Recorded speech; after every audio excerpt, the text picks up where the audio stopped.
Hello! On se retrouve aujourd'hui pour une nouvelle série de vidéos sur ma chaîne.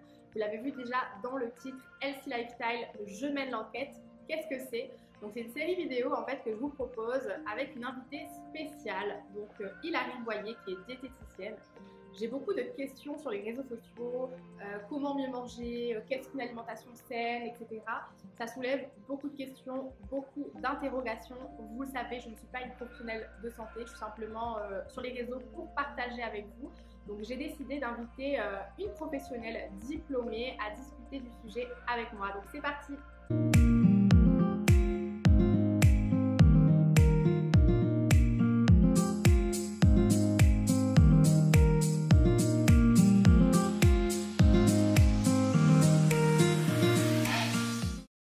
Salut Hilary! Salut Emma! Merci d'avoir accepté de venir sur ma chaîne YouTube. Bah, écoute, avec plaisir, merci de m'avoir invitée. Avec plaisir. Donc aujourd'hui, on reçoit Hilary qui est diététicienne, avec qui j'ai déjà travaillé à plusieurs reprises. Donc c'est Hilary notamment qui a validé les recettes de l'agenda 2020. Donc pour ceux qui ne te connaissent pas, est-ce que tu peux déjà te présenter? Oui, et du coup, moi je m'appelle Hilary Boyer, je suis diététicienne, micronutritionniste et chargée de projet en nutrition. Pour expliquer un petit peu mon parcours, j'ai fait 4 ans d'études dans la nutrition et je considère que c'est vraiment important de continuer à se former, surtout dans le domaine de la santé, pour rester vraiment Au bout du au jour. bout du jour, voilà, tout simplement. Et c'est vrai que moi, j'aime beaucoup aussi avoir une approche qui est globale et qui est beaucoup plus holistique. Donc là, actuellement, je continue aussi à me former dans un master de psychologie positive. C'est top. Donc toujours pour intégrer cet aspect, prendre en compte les émotions, parce qu'aujourd'hui, on sait très bien que l'alimentation, c'est pas que ce qui se passe dans notre assiette. Ouais.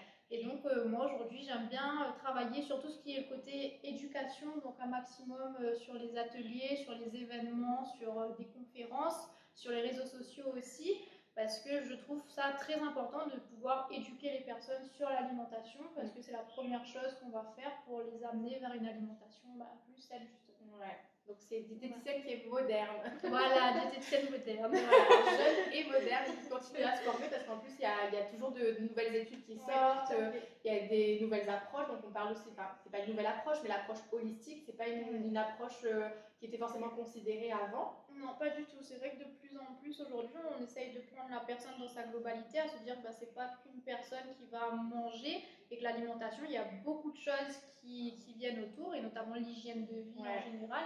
Et donc on essaye aujourd'hui plus de parler de tout ça plutôt que de se concentrer sur l'assiette d'une personne. Ouais. On va aussi, je pense, plus parler justement de l'hygiène de vie en général, du mode de vie de la personne, que simplement se fier au contenu de son assiette, quoi. Tout à fait. C'est pas uniquement ce qu'on ingère et ce qu'on mange, c'est fait partie de. Enfin, il faut prendre en compte plein de facteurs, le sommeil, le stress, etc. J'ai de plus en plus de personnes qui viennent me voir dans mon cabinet, mais quand on creuse un petit peu plus, et on se rend compte quand même que le problème ne vient pas forcément de l'assiette, parce qu'aujourd'hui on sait quand même un petit peu comment manger équilibré, on sait qu'il faut des fruits, des légumes, mais on se rend compte que c'est vraiment toute l'hygiène de vie qu'il y a autour qu'il faut modifier un petit peu, comme tu disais, le sommeil, la gestion du stress, la gestion des émotions aussi qui est très importante. Donc aujourd'hui, non, on peut plus se permettre d'avoir que cette vision. C'est ça. En fait, avoir une assiette équilibrée et être stressé et mal dormir, c'est pas avoir une bonne hygiène de vie au final. Exactement. Ouais. Donc c'est sur tous ces points-là qu'il va falloir jouer, donc d'où l'importance de l'approche holistique aujourd'hui. Ouais. Donc d'ailleurs, ma question, pour toi, c'est quoi en fait avoir un mode de vie équilibré? C'est quoi le healthy lifestyle? C'est vrai que c'est une question qu'on me pose souvent et que c'est très difficile de répondre comme ça en vous donnant juste quelques mots, parce que concrètement ça se saurait si ça pouvait se définir en quelques lignes. Mais je dirais que pour moi, déjà, avoir une alimentation qui est saine, ce serait d'avoir une alimentation qui est plus consciente, ce serait d'avoir des personnes qui sont acteurs de leur santé, qui sont plus autonomes, qui ont un minimum d'esprit critique et de recul pour pouvoir faire les meilleurs choix alimentaires pour leur santé. Et c'est vrai, je pense que tu seras d'accord avec moi quand je vais dire ça, c'est qu'aujourd'hui on a beaucoup d'informations sur le sujet, beaucoup d'informations qui se contredisent parfois. C'est vrai aussi. Et c'est vrai que quand on n'a pas un minimum de connaissances pour savoir comment, qu'est-ce que je vais choisir, qu'est-ce qu'il faut faire, qu'est-ce qu'il ne faut pas faire, c'est très compliqué de s'y retrouver. Et on est vite perdu aussi, parce que justement, comme tu dis, sur Internet ou dans les livres, dans les magazines, il y a tout et son contraire. Et on peut aussi avoir tout et son contraire avec deux professionnels de santé différents, donc qui n'ont pas forcément la même approche et la même vision. Et oui, il y a beaucoup de gens qui peuvent être perdus. C'est un domaine où apprend tous les jours. Donc il y a des études qui sortent tous les jours et c'est vrai que même en scientifique, des fois ils sont pas d'accord. Donc c'est vrai que nous, quand on entre là, une personne, voilà, un consommateur, ça va être très compliqué de savoir quel choix faire. Et c'est pour ça qu'il faut connaître un petit peu les bases pour essayer quand même d'avoir un petit peu l'esprit critique, se dire là peut-être ce qu'on va me vendre, ce qu'on essaye de me faire croire, c'est pas forcément vrai. Et après, ça va être très important aussi de savoir s'écouter soi-même, c'est-à-dire que même si on a l'impression que cet aliment il est bon et que tout le monde vend ses mérites, c'est peut-être pas quelque chose qui va nous correspondre à nous, donc être aussi à l'écoute de soi. C'est vraiment individuel. Exactement. On ne peut pas se dire voilà, les graines de chia c'est super bon pour la santé, et ben on va manger des graines de chia à profusion parce que voilà, on dit que c'est bon pour la santé. Non, il faut toujours prendre en compte voilà, nos besoins à nous, notre mode de vie à nous. Oui. C'est pour ça que j'aime bien aussi commencer à expliquer ce que c'est pas que l'alimentation, enfin ce que c'est que l'alimentation saine, en commençant par dire ce que ce n'est pas forcément, pour démonter un petit peu toutes les idées reçues qu'on peut avoir sur le sujet. Et c'est vrai que ça va être... Qu'est-ce que ça n'est pas? Qu'est-ce qui n'est pas healthy lifestyle? Bon, avoir une alimentation saine, c'est pas forcément faire un régime, ce n'est même pas du tout faire un régime. Et c'est vrai que le mot régime, quand on a tendance à le prononcer, on peut soit le voir comme tu le disais tout à l'heure, c'est un régime alimentaire, donc dans le sens où je vais manger sans gluten, sans produits laitiers, etc. Mais pour moi, régime, je le prends vraiment dans le sens restrictif. Donc vous pouvez voir plein de régimes sur internet, que ce soit le régime du camp, la soupe aux choux, tout ce panel de régimes, et on va se mettre d'accord sur un point, un régime ça fonctionne, on est d'accord, ça va vous faire perdre du poids. Sauf que le problème il vient après le régime. C'est qu'à un moment donné, vous allez être beaucoup trop dans la restriction, vous allez être dans le fait d'éteindre vos sensations alimentaires, vous allez juste suivre un bout de papier sans vraiment vous écouter. Et le problème avec un régime aussi, c'est que comme c'est un régime qui est restrictif, c'est que vous allez carencer votre organisme. Et ce qu'il faut comprendre aujourd'hui déjà, c'est que la majorité des gens, on est dans une population quand même, on a une tendance à avoir une surconsommation alimentaire. Et même avec cette surconsommation alimentaire-là, plus de la majorité des personnes sont quand même carencées. Parce qu'on a des aliments, on a des aliments qui ne sont pas riches en nutriments, en vitamines, minéraux. On a simplement des aliments avec des calories vides, on va dire. Donc faire un régime, ça va simplement mener votre corps à être carencé. Et quand vous allez vouloir reprendre une alimentation normale derrière un régime, et ben vous allez reprendre déjà tout le poids que vous avez perdu parce que vous avez mis votre corps en mode famine, et vous avez un corps qui est carencé, donc on ne peut pas recommencer sur de bonnes bases à partir de ce moment-là. Donc faire un régime pour ensuite avoir une alimentation équilibrée ou faire un régime tout court, ça ne va pas du tout être considéré comme avoir une alimentation qui est saine. En fait, un régime, comme on l'entend du coup, donc un régime restrictif pour perdre du poids, comme un peu tous les régimes à la mode, c'est vraiment quelque chose qui est éphémère et restrictif. Donc on ne va pas apprendre en fait à mieux manger, on va juste se dire allez, je fais un régime pendant X temps, alors je sais pas, un régime qui va durer par exemple un mois, parce que j'ai cet objectif là de perdre 10 kilos par exemple. Du coup pendant un mois, je respecte le menu qui est préconisé, je perds en effet mes 10 kilos, mais en fait au lendemain de ce régime, qu'est-ce qu'on fait? Les gens n'ont pas appris à manger, ils ont peut-être aussi développé un rapport qui est peut-être pas forcément sain avec l'alimentation, puisque ce que ça veut dire un peu, c'est que manger, ça fait grossir au final. Donc, ça pousse les gens à diaboliser beaucoup d'alimentation, c'est-à-dire que tout ce qui est restrictif dans ce régime-là, tout ce qu'on m'interdit, et grâce à ça, grâce au fait que je me suis interdit ça, j'ai perdu du poids, donc ça veut forcément dire que c'est pas bon pour, que c'est des aliments que ça a évité dans mon aliment de tous les jours. Donc on diabolise en fait des aliments, ça peut développer des TCA, donc les troubles du comportement alimentaire. Donc ça peut vraiment être au final quelque chose de très dangereux, au-delà de reprendre du poids après un régime, ça peut être aussi dangereux, créer des troubles quand même. Oui, parce que ça vous oblige vraiment à être dans le contrôle, c'est plus vous qui prenez des décisions, vous suivez un bout de papier, vous suivez aveuglément ce bout de papier, et quelque chose de très intéressant que tu as dit, c'est aussi le fait qu'on n'apprend rien quand on fait un régime. Donc on ressort de là, on n'a rien appris et on nous relâche dans la nature en nous disant bon bah voilà, maintenant tu as perdu tes kilos, bah débrouille-toi pour faire en sorte de reviens dans 6 mois. Voilà. Reviens dans 6 mois et repaye ton régime dans 6 mois. C'est ça, exactement. Donc non, c'est vraiment le fait de faire des régimes, ça va vraiment pas être conseillé, et ça va aussi, comme tu disais tout à l'heure, nous mener à la deuxième explication, c'est de ne pas diaboliser aucune famille d'aliments. Donc les familles d'aliments à laquelle je pense quand je dis ça, ça va être les lipides, donc forcément les matières grasses. On a beaucoup tendance à diaboliser les lipides. C'est gras, ça fait grossir. Exactement. Sauf qu'après, on est d'accord que si vous allez consommer beaucoup trop de matières grasses de mauvaise qualité, la qualité va être très importante. Oui, ça peut amener à avoir une prise de poids, sauf que si vous avez des aliments de bonne qualité, ça va être extrêmement important pour justement le fonctionnement de votre organisme. Et quand je dis ça, je pense notamment aux oméga 3, on entend parler partout aujourd'hui. On sait qu'un manque d'oméga 3, ça ne va pas être bon pour la santé, et ça, vous allez le retrouver dans les matières grasses. Dans les huiles, généralement. Ouais. Il y en a même des vitamines qui s'appellent des vitamines liposolubles, ADEK, et qu'on va retrouver uniquement aussi dans les aliments qui sont gras. Donc, vous privez de matières grasses, ça va être aussi vous priver d'être une catégorie de vitamines, et ça ne va pas du tout être intéressant. Donc, ne diabolisez pas les matières grasses, il faut simplement se dire qu'on va essayer de choisir de meilleure qualité. Et oui, on ne va pas consommer autant d'huile qu'on va consommer de légumes, on est d'accord, mais tout est une question de quantité. Une bonne assiette d'huile d'olive. Voilà. Et tout ce qui dit glucides, donc féculents, c'est la même chose. On a des organes dans notre corps, comme le cerveau, les muscles, qui sont glucodépendants. Donc on en a absolument besoin pour fonctionner. C'est aussi notre carburant, hein, c'est comme l'essence pour une voiture. Donc se dire qu'on va éliminer les féculents, éliminer les glucides de notre alimentation, ça ne va pas être possible du tout. Donc de rien diaboliser, on peut absolument manger de tout. C'est juste au niveau de la quantité que ça va dépendre. On va pas, voilà, et surtout la qualité. J'aimerais ajouter aussi que le fait de manger bio, c'est pas forcément manger plus sainement. C'est vrai qu'on a tendance à vouloir faire ce raccourci où on se dit que les personnes qui mangent bio, ils ont une alimentation plus saine, plus équilibrée. Sauf que le bio, ça va être intéressant que pour une catégorie de produits, donc les produits bruts comme les fruits, les légumes, la viande, le poisson, les produits laitiers aussi, pourquoi pas.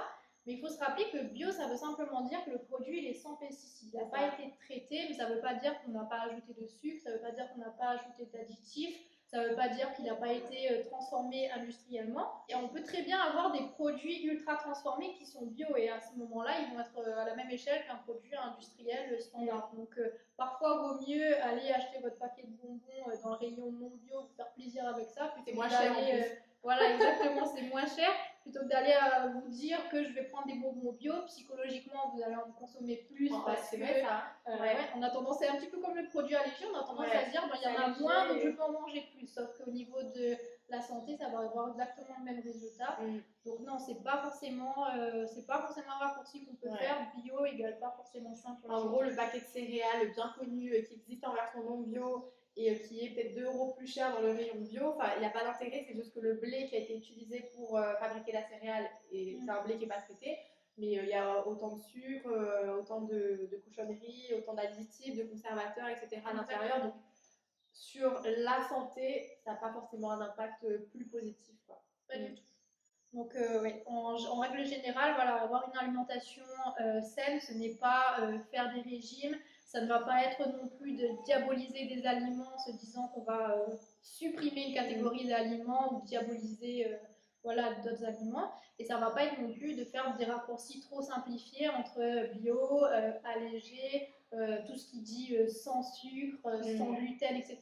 Ne faites pas vraiment des raccourcis entre les allégations qu'on peut vous mettre sur un paquet et la réalité. D'ailleurs, à ce sujet, on va traiter en fait différents thèmes dans d'autres vidéos. Donc c'est une série qui va être longue, je pense qu'on a plein de sujets à aborder, on a plein d'idées de vidéos à traiter. Et donc on va parler, je pense, de tout ce qui est la lecture en fait des étiquettes, de la liste des ingrédients, etc. Donc voilà, c'est un sujet qu'on abordera de façon plus approfondie. Oui, c'est l'une des premières clés vraiment pour aller vers une autonomie. C'est ça, apprendre à lire les étiquettes. Et du coup, est-ce qu'on peut en venir à qu'est-ce que bien manger alors? Alors, bien manger, il y a le docteur Anthony Fardet qui avait fait une théorie là-dessus et qui justement parlait de la règle des 3 V. Donc, la règle des 3 V, c'est manger vrai, varié et végétal. Et je la trouve très intéressante parce que c'est vrai qu'elle va rassembler un petit peu tous les conseils qu'on peut donner en alimentation. Donc, la première règle, ça va être de manger varié. Donc manger varié, je le dis toujours, c'est au niveau par exemple des choix de vos fruits et de vos légumes. C'est pas aujourd'hui McDo, demain Burger King. Non, c'est pas la variété des fast-food. Le principe c'est de se dire je vais essayer de prendre mes aliments d'une source diverse et variée. Donc au niveau des fruits et légumes, de varier un maximum, de mettre un maximum de couleurs, de varier. C'est un bon indicateur, je pense. Si on ne sait pas en fait quel type de vitamines, de minéraux en fait sont dans les ingrédients, le fait d'avoir une assiette déjà avec différentes couleurs, ça montre qu'on a des différentes familles de ça permet de diversifier au maximum. Ouais. Exactement. Après, ça va être aussi de diversifier au maximum au niveau des cuissons que vous allez utiliser, parce que c'est vrai qu'on sait que les vitamines et minéraux, ils sont sensibles à la chaleur. Donc, vous n'allez pas avoir la même perte si vous utilisez une cuisson au four qu'une cuisson à la vapeur, qu'une cuisson au wok. Donc, vraiment de diversifier au maximum pour aussi avoir différents types de textures, pour tester. Peut-être vos enfants qui ne mangent pas beaucoup de légumes, bah, ils n'aiment pas les légumes au four, mais ils aiment les légumes sautés au wok. Donc, vraiment essayer de diversifier au maximum. Au niveau de la qualité, des huiles également, essayer de diversifier. Donc une fois, au niveau des huiles d'assaisonnement, l'huile de l'huile de colza, l'huile de cameline, l'huile de chanvre, l'huile d'olive, l'utilisation du ghee, une fois le beurre. Et ça, c'est pas maximum. Je pense que j'ai l'impression que c'est pas vachement répandu. On a tendance à utiliser huile d'olive pour la vinaigrette, point barre. Et alors qu'il y a tellement d'huile en magasin, il y a tellement de choix, surtout en magasin bio, c'est vrai, il y a un choix infini. C'est vrai qu'après en magasin bio, on a plus de choix pour le moment. J'espère vraiment qu'au niveau de la grande surface, ça va commencer à se diversifier un petit peu. Mais oui, c'est vrai que après, c'est difficile aussi à premier abord quand on ne connaît pas l'huile de cameline. Quand j'en parle, les gens ne connaissent pas forcément. Et quand on a peur aussi du goût, on ne sait pas forcément à quoi l'associer. Parce que c'est vrai qu'il y a certaines huiles, par exemple, du goût. Ça a des goûts forts. Donc oui, c'est de tester. Hein, c'est de toute façon de se dire que. Et puis c'est de se fabriquer un petit peu une petite collection. De se dire, un mois, on va acheter l'huile de cameline. L'autre mois, on va essayer l'huile de chanvre. Et au fur et à mesure, c'est quand même des choses qu'on n'utilise pas non plus. On n'utilise pas non plus des tonnes, ça se conserve assez longtemps si on les conserve bien, si on les achète aussi bien. Ça pareil, on le verra dans une autre vidéo, mais vraiment essayer de privilégier des bouteilles qui sont opaques, donc qui ne laissent pas passer la lumière, parce que les vitamines sont photosensibles, c'est ça, sensibles à la lumière. Sensibles à la lumière, et puis voilà, c'est vrai que parfois certaines bouteilles vont coûter un petit peu plus cher qu'une huile standard, on va dire, qu'on peut retrouver dans les supermarchés. Mais c'est des huiles qu'on va garder super longtemps. On va en mettre quelques cuillères dans une vinaigrette. Si on varie, un jour on utilise cette bouteille-là, le lendemain on utilise une autre. Et au final, c'est des choses qui peuvent rester quand même assez longtemps dans un placard sans perdre en qualité en fait. Oui, tout à fait. Le deuxième V alors. Alors le deuxième V, en fait, c'est la règle de manger vrai. Manger plus vrai dans le sens où aujourd'hui, c'est vrai qu'on va au supermarché, on a beaucoup de produits qui sont prêts à l'emploi directement, qui sont pré-cuits, qu'il suffit de déboucher, mettre dans la poêle et c'est prêt. Mais ce qu'il faut comprendre, c'est que aujourd'hui, le conseil que je pourrais donner, c'est de revenir un petit peu plus aux sources, revenir un petit peu plus aux basiques, donc de choisir des aliments bruts et de vraiment les transformer soi-même. C'est ça en fait, manger vrai, c'est simplement manger plus naturel et plus brut en fait. Exactement, manger plus brut, plus naturel. Et ça permet en fait tout simplement de choisir nous-mêmes la qualité des produits qu'on va pouvoir cuisiner et la quantité aussi. Parce que c'est vrai qu'en supermarché, on ne sait pas forcément quelle quantité ils ont utilisé, c'est peut-être pas forcément les plus adaptés. Et même au niveau de la qualité des aliments, c'est pas forcément les meilleurs non plus. Donc vraiment d'essayer de reprendre ce goût-là, de cuisiner soi-même, d'éviter au maximum tout ce qui dit produits ultra transformés. Donc ça va être super pour dépanner de temps en temps. C'est ça. Aujourd'hui, quand on dit revenir aux sources, on a cette idée qu'on n'a pas forcément envie de passer 3 heures tous les jours dans la cuisine, ce que je peux comprendre. Après, il y a quand même beaucoup de méthodes aujourd'hui, notamment la méthode du batch cooking dont tu as déjà parlé sur ta chaîne, qui permet justement d'avoir ce côté aussi pratique-là. Et on peut très bien essayer de revenir un petit peu aux bases, à faire du fait maison et aussi du pratique. Après, le but, c'est pas non plus d'aller faire des plats composés exceptionnels tous les jours. Ça peut être très bien que de l'assemblage, très vite fait. Et le week-end, peut-être essayer de faire un peu plus élaboré, mais c'est pas forcément manger équilibré, c'est pas forcément faire des choses extraordinaires. Ça peut être des plats. Moi, je trouve qu'en mangeant plus vrai, du coup, on retrouve le vrai goût des aliments. Aussi. Parce qu'en fait, on a tendance à oublier le goût d'une vraie tomate, d'une vraie fraise. Je pourrais avoir plein d'exemples comme ça. Un biscuit à la fraise, par exemple, industriel, mais ça n'a pas goût de fraise, quoi. Ça a un goût de tagada. ça a un goût de fraise chimique, en fait.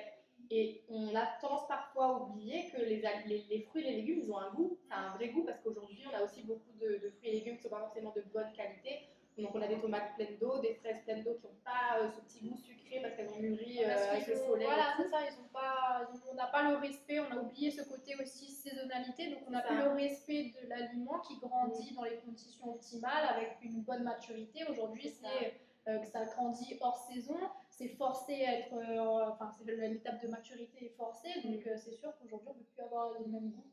C'est ça. Mais du coup, manger vrai, ça prend aussi en considération la qualité d'un bon fruit ou d'un bon légume. C'est un fruit, un légume de saison aussi, forcément. parce que oui, une tomate, c'est un produit brut, naturel et c'est un produit vrai, on va dire. Mais si c'est une tomate qui est cultivée hors saison, sous serre, etc., on n'est plus vraiment dans le vrai au final. On a vraiment cet aspect-là, on va essayer de manger plus de saison, plus local, dans ce côté manger vrai, donc avoir un aliment qui nous apporte un maximum de nutriments. C'est ça, oui, parce qu'en plus, c'est d'aliments qui sont cultivés hors saison, ils ne sont pas forcément nutritifs non plus, quoi. Non, pas du tout. Beaucoup moins nutritifs. Beaucoup moins. Donc il y a beaucoup de paramètres à prendre en compte. Beaucoup, énormément. Et du coup, donc le troisième V. Alors le troisième V, ça va être de manger plus végétal. Donc quand je dis végétal, je ne veux pas forcément dire vous faire peur tout de suite en vous disant d'aller vers une alimentation exclusivement végétalienne, mais ce serait simplement d'essayer d'avoir une balance qui est plus équilibrée entre notre consommation de produits d'origine animale, donc les viandes, le poisson, etc., et nos produits et les produits végétaux, donc tout ce qui va être les légumineuses, les fruits et les légumes. Parce qu'aujourd'hui, on a vraiment une balance qui est déséquilibrée, et c'est notamment ça le problème aujourd'hui à l'île de la Réunion. Donc l'alimentation réunionnaise peut être très bien équilibrée, mais c'est vrai qu'on a une part de viande qui est même de la charcuterie qui est un petit peu trop élevée. Donc c'est vraiment d'essayer de revenir un petit peu plus à ce côté végétal et de se dire que c'est pas parce qu'il n'y a pas de bout de viande dans votre assiette aujourd'hui que vous allez avoir faim dans 3 heures ou que vous allez avoir une fonte musculaire extraordinaire. Ou qu'on va avoir des carences. Une assiette sans viande, c'est pour certaines personnes, hein, c'est pas un repas équilibré parce qu'il manque des protéines. Mais en fait, les protéines, on en trouve aussi dans des sources végétales. Donc, aujourd'hui, c'est très rare d'être carencé en protéines et on a, malgré le fait que beaucoup de personnes consomment de la viande, et on remarque quand même qu'il y a beaucoup de personnes aussi qui sont anémiées. Donc, on se rend bien compte qu'il n'y a pas vraiment de lien entre la consommation de viande et l'anémie. C'est qu'il faut aller chercher encore une fois, avoir une vision beaucoup plus holistique et voir le problème plus loin. Mais c'est sûr qu'aujourd'hui, non, c'est clairement prouvé qu'on a une surconsommation de viande. Donc, si c'est vraiment l'aspect carence qui vous fait peur, je peux vous rassurer. Faut chercher ailleurs en fait. C'est pas forcément le manque de viande du coup. Non, pas du tout. La cause. Je peux faire un petit résumé en disant que c'est une alimentation qui est plus variée, qui est plus végétale et qui est plus vraie en fait. D'accord. Donc il faut retenir varié, végétal et vrai. C'est ça. Si vous suivez déjà un petit peu ces 3 règles-là, on va déjà vers une bonne direction. Après, moi, j'aimerais quand même ajouter peut-être un petit point, c'est d'avoir une alimentation qui est plus consciente. Donc, quand je dis plus consciente, je disais tout à l'heure que c'était important d'avoir conscience de ses sensations alimentaires, donc sensation de faim, sensation de satiété. Et c'est vrai qu'aujourd'hui, ça se perd un peu, j'ai l'impression. Oui, parce que c'est vrai qu'on est dans une société, aujourd'hui, on a des horaires pour pouvoir manger, donc que ce soit les enfants, c'est entre midi et 2, pareil quand on est au bureau, on va pas se dire, là j'ai faim à 14h, donc moi je prends ma pause à 14h, je vais manger. On a pas mal d'obligations qui font que, oui, aujourd'hui, on n'écoute plus forcément ces sensations alimentaires. Et moi, j'ai beaucoup de personnes qui me demandent quelle quantité je dois manger, et c'est vrai que j'aimerais bien leur donner une quantité exacte à manger. Sauf que c'est quelque chose, encore une fois, qui va varier d'un jour à un autre, d'une période à une autre. Vous n'allez pas avoir besoin de la même chose. C'est pas un indicateur qui est figé en fait. Voilà, c'est pas du tout figé dans le temps, c'est très évolutif. Donc, on va pas pouvoir donner une quantité précise à consommer. Et c'est là que ça va être important justement d'avoir un petit peu plus conscience de ces sensations. Et pour ça, quelque chose de simple, c'est simplement déjà de prendre un peu plus de temps, de manger, d'apprécier dans le calme, assis, prendre le temps de mastiquer.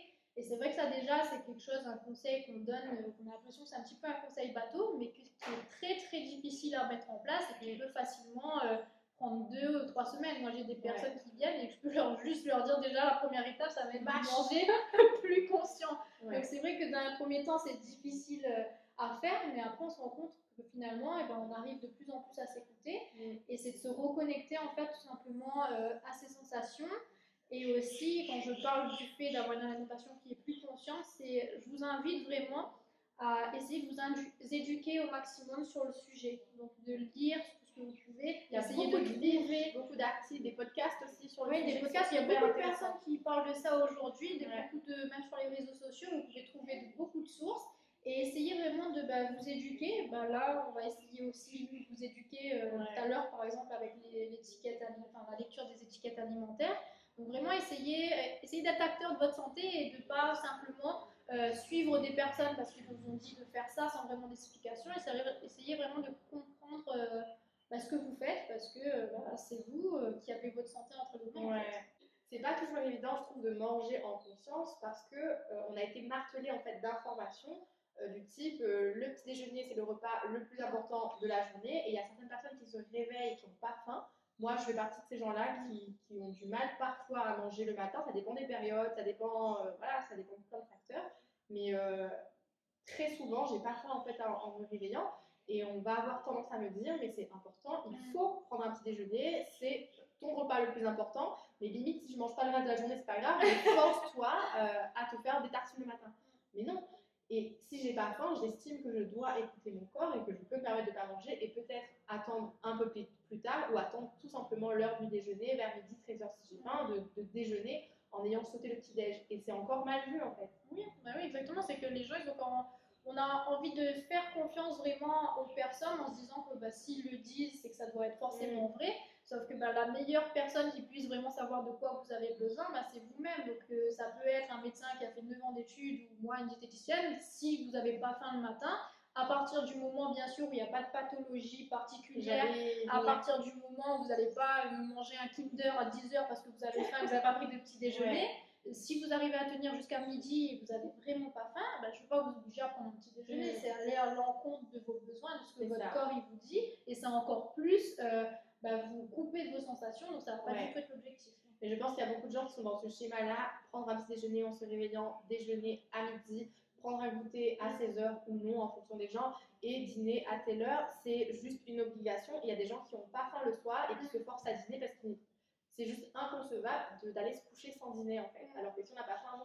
Et ce qui est dommage, c'est qu'au final, on en perd nos instincts, mais qui sont primitifs, quoi. On est des animaux. Et un animal qui n'a pas faim, il ne va pas se forcer à manger. Un animal qui a faim va manger. Et au final, on a l'impression de ne plus être des êtres vivants, qu'on n'est plus connectés. Ça, on se rend compte quand même de plus en plus. Et dès l'enfance, on nous coupe de nos sensations. On a beaucoup les parents aussi qui nous disent bon, bah là, viens manger parce que c'est l'heure de manger. Les enfants, c'est vraiment les personnes qui sont le plus connectées à leurs sensations. C'est un petit peu l'exemple de mets un pull parce qu'il fait froid, etc. C'est l'enfant, il va pas se laisser mourir de froid, il va pas se laisser mourir de faim. Et le corps est juste connecté. Voilà. On est capable normalement de ressentir, si on écoute notre corps, des sensations. On a un instinct et on est censé, notre corps est censé nous dire en fait ce dont il a besoin et il sait nous envoyer des messages pour nous dire tiens là mange, là bois, là va te protéger parce que X raison, etc. Quoi. Non, parce qu'on n'est plus capable d'identifier même que ce soit nos sensations, même nos émotions. Enfin, on n'est plus capable d'identifier quoi que ce soit et on a tout ce mélange de l'alimentation émotionnelle, de je vais manger parce que pour me réconforter, pour pas faire face à mes émotions. Donc il y a tout vraiment cet aspect, encore une fois, plus holistique, que c'est pas uniquement ce qui se passe dans votre assiette, c'est vraiment tout un état d'esprit à changer autour de ça. Et c'est pour ça que c'est compliqué et c'est ça généralement le plus gros travail qu'il y a à faire. C'est pas juste de vous dire ajoutez tel légume dans votre alimentation. Ça va être vraiment de retravailler comment vous ressentez l'alimentation, comment vous ressentez vos émotions, vos sensations. Et c'est tout ça qui va être très compliqué à... Moi, je trouve ça effrayant parce que je me dis que tout ce dont on parle, en fait, ça devrait être logique parce que c'est la nature. C'est naturel, en fait. Plus c'est logique et plus c'est compliqué à mettre en place. Mais c'est quand même dommage de se dire qu'aujourd'hui, il y a des gens qui ont besoin de se faire aider pour revenir en fait à leur instinct naturel, à leur instinct primaire. Et ouais, je sais pas, je trouve ça effrayant de voir que c'est aussi dur en fait, c'est aussi compliqué, alors que c'est quelque chose qui devrait être mais complètement naturel quoi. Effrayant, mais je constate quand même que de plus en plus les gens ils ont envie de ça, ils ont envie de se reconnecter à revenir au basique et c'est vrai que on voit un petit peu plus de changements en ce moment et c'est vrai que je pense que ça va aller en s'améliorant, je l'espère. Après c'est sûr qu'il faut que tout le monde y mette du sien et donc ça va être compliqué mais je pense qu'on est sur le bon chemin, il y a pas de je pense aussi. Et moi, je pense qu'il ne faut pas se dire que c'est un truc de bobo, que c'est un truc à la mode. C'est pas tendance, c'est pas à la mode, c'est la nature. Voilà, il n'y a rien de plus naturel que ça. C'est un peu là comme la question de l'environnement. On n'est plus à un stade où c'est quelque chose de bobo, c'est quelque chose d'idéaliste. On est à un stade où aujourd'hui le nombre de pathologies chroniques est en train d'augmenter. Il y a une explication à ça. Et qu'il y a une explication claire qu'on va léguer une génétique qui n'est pas du tout bonne pour nos enfants. Donc c'est aujourd'hui qu'il faut essayer de changer et ça dès l'enfance aussi. Donc c'est pour ça que l'éducation est importante. Et je voulais dire aussi que c'était important de comprendre que d'avoir une alimentation saine, c'est pas une punition, c'est pas forcément quelque chose qui n'apporte zéro plaisir.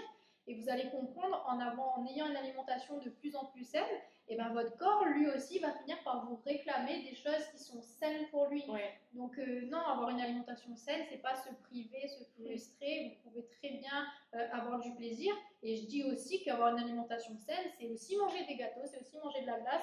Ça va avec, hein, c'est pas manger la balance en fait. Voilà, c'est pas manger des légumes tous les jours, c'est pas. Si, essayez de manger Des des légumes tous les jours. Un petit peu de gâteau Mais ici. voilà, c'est vraiment une balance et c'est pas la frustration, Ouais. on n'est pas des gens tristes, d'accord? De toute façon, on peut faire des gâteaux sains aussi. Hein. Oui, aussi, Enfin, voilà. plus sains en tout cas que des recettes classiques. Il y a toujours moyen de pouvoir alléger ou comme c'est ça. On va pas forcément aller à la recherche du plus diététique au possible, le truc genre 100 calories, parce que de toute façon 100 calories c'est pas ça non plus, parce que l'alimentation est censée nous apporter de l'énergie, que sont les calories. Et il faut aussi, je pense, dire que les calories, c'est pas une unité de prise de poids, c'est pas une calorie égale 1 kilo, pas du tout. Non, c'est de l'énergie, c'est pas converti en graisse dans votre organisme. Donc c'est vraiment comme une voiture, en fait, le corps c'est comme une voiture. Il y a beaucoup de gens qui utilisent cette comparaison-là, mais je pense que c'est la meilleure comparaison possible. C'est une voiture qui, pour avancer, donc nous, pour bouger, pour se déplacer, pour réfléchir, etc., on a besoin en fait d'énergie, ne serait-ce que pour vivre, pour respirer, pour que le sang circule, etc. On a besoin de cette énergie-là, et cette énergie-là, ce sont les calories en fait. Donc les calories, c'est pas quelque chose qui vont faire grossir, c'est de l'énergie comme de l'essence qui vont faire avancer une voiture. Et après, évidemment, si vous mettez du coca dans la voiture, peut-être qu'elle va avancer, mais je pense qu'il y aura des le moteur va rester porté. Et en fait, c'est exactement la même chose avec le corps humain. On apporte de mauvaises choses à notre organisme, forcément, il y a des choses qui dysfonctionnent, et c'est ce qui crée aussi parfois des problèmes de santé. Ça peut ne pas être des gros problèmes de santé type j'ai un cancer et c'est fatal, mais ça peut être juste de l'inconfort, des problèmes de digestion, ça peut être des boutons, on peut se dire j'ai de la peau acnéique, c'est normal, je suis adolescente. Non, peut-être que c'est aussi lié à une alimentation que tu as, et peut-être qu'en améliorant ton alimentation, tu peux complètement supprimer tes boutons et ne pas aller dépenser de l'argent dans des crèmes hyper chères, etc. Donc c'est lié à plein de choses, et au final, comme tu disais, l'alimentation santé, c'est aussi se faire plaisir. C'est pas synonyme de frustration et d'une vie triste. Et bien au contraire, puisque généralement, on a parlé un peu du poids tout à l'heure, mais c'est pas lié, comme on disait, à un régime. On a beaucoup de bienfaits en fait qui en découlent, c'est de se sentir mieux, d'avoir un confort de digestion, d'avoir une belle peau, de beaux cheveux, des ongles qui poussent, en santé, etc. On peut que se sentir mieux. On va voir l'alimentation que comme un moyen de perdre ou de gagner du poids. Ça va beaucoup plus loin que ça. C'est vraiment d'avoir une santé qui est meilleure en règle générale. Bon, je pense qu'on a fait le tour. Enfin, il y a tellement de choses à dire. On peut franchement, je pense, rester là pour parler pendant des heures. On peut passer des heures. Après, c'est aller dans le détail, etc. Donc oui, mais je pense que là, déjà, les gens, ils ont un petit peu plus une idée claire de ce qu'il faudrait essayer de faire et ce qu'il faudrait privilégier. C'est ça. Donc, on a évoqué avec vous quelques bases, quelques clés pour aller vers une meilleure alimentation. Mais voilà, on va essayer d'approfondir en fait le maximum de sujets, le maximum de thèmes dans de prochaines vidéos à venir. Et on vous invite à suivre ça. N'hésitez pas à vous abonner à la chaîne YouTube. N'hésitez pas également à vous abonner aux réseaux sociaux d'Hilary. Donc tu es sur Instagram et sur Facebook peut-être? Oui, j'ai une page Facebook, une page Instagram et un site internet. Voilà, tu peux rappeler le nom alors, partout c'est by Hillary. Voilà. De toute façon, je vais vous le mettre quelque part, juste là. Et merci en tout cas. Encore merci à toi, c'est un plaisir. Et on se retrouve dans une prochaine vidéo. À bientôt. Ça va. Donc voilà, que ta santé, que ton... Je voulais dire que ton aliment c'est ton premier médecin. Mais bon, on comprend honte. Je veux même pas entendre ma voix.